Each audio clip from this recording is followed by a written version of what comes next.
In the previous module, we have learnt about the emission of radiation from a black body on the basis of particle nature. Now let us look at the photoelectric effect, which is also explained on the basis of particle nature. In 1887, Hertz performed an experiment in which he observed that when the surface of certain metals, such as cesium, potassium, sodium, rubidium, and so on, are exposed to a beam of light as shown, electrons were ejected. This is called the photoelectric effect.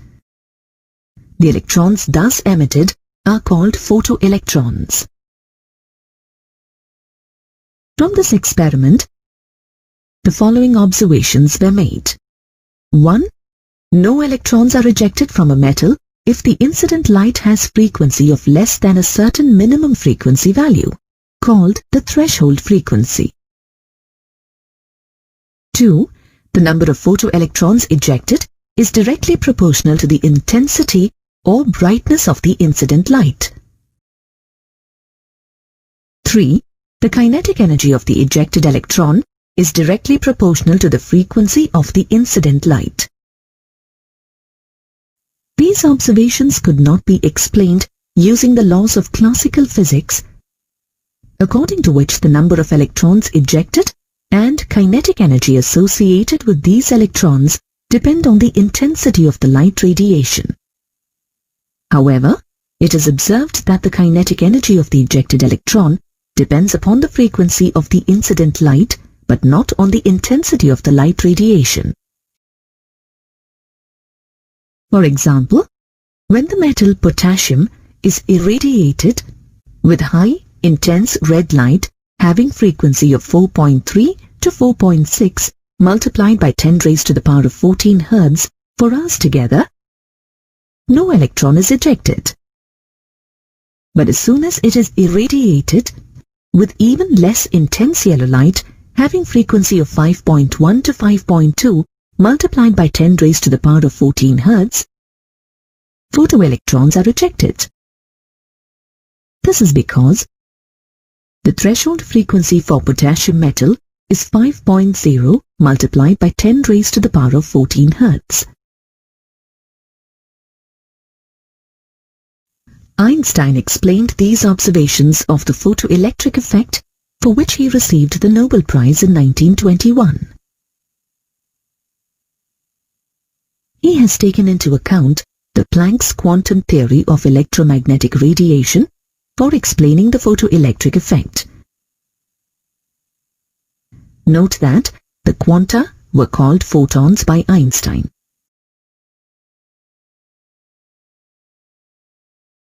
According to Einstein, electrons in metals are held by attractive forces by the metal kernels, that is, the positive ions of the metal.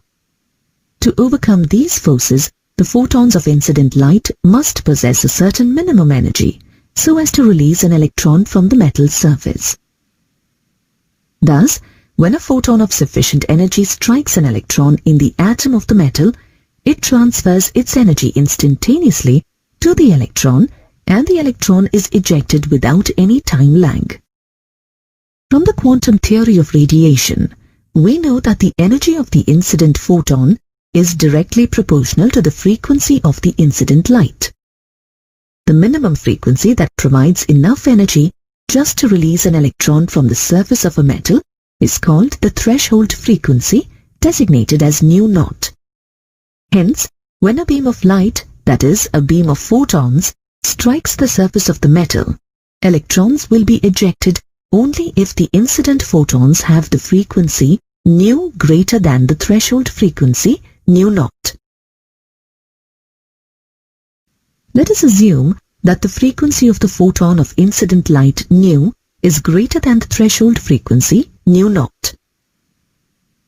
In other words, the striking photon has energy equal to h nu, and the minimum energy required to eject the electron is h nu 0.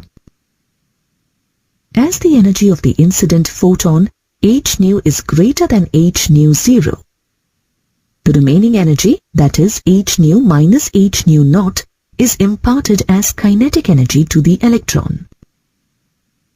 Thus, h nu minus h nu naught is equal to half mv square. Here, m is the mass of an electron and v is the velocity of the ejected electron.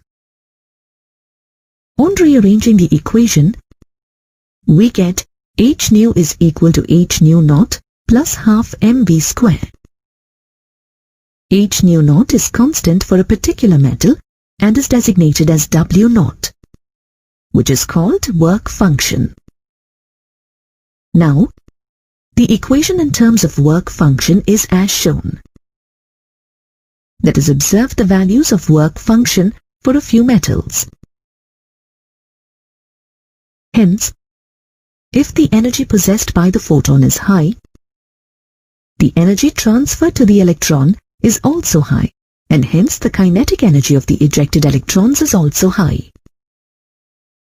In other words, greater is the frequency of the incident light, greater is the kinetic energy of the ejected electron as shown in this graph. Lastly, greater is the intensity of incident light or the number of photons that strike a metal, greater is the number of electrons ejected. For example, when more and less intense yellow light is made to shine on potassium metal separately, then relatively more number of electrons will be ejected from the potassium metal irradiated with high intense yellow light.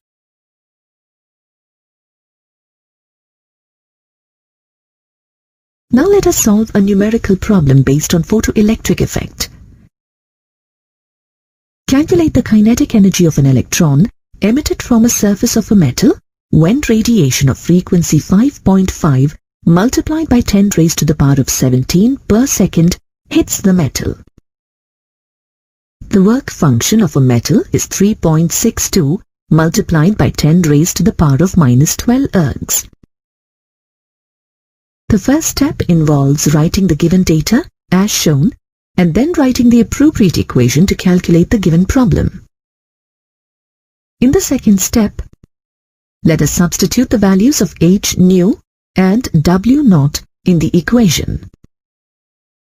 On solving, we get the final answer as 3.63 multiplied by 10 raised to the power of minus 9 ergs.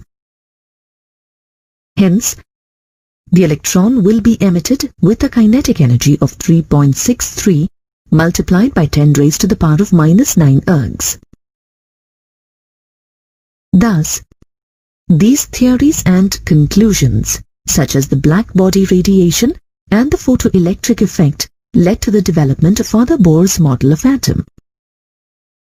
Bohr's model of atom could successfully explain the line spectrum of hydrogen atom that you will learn about in the next module.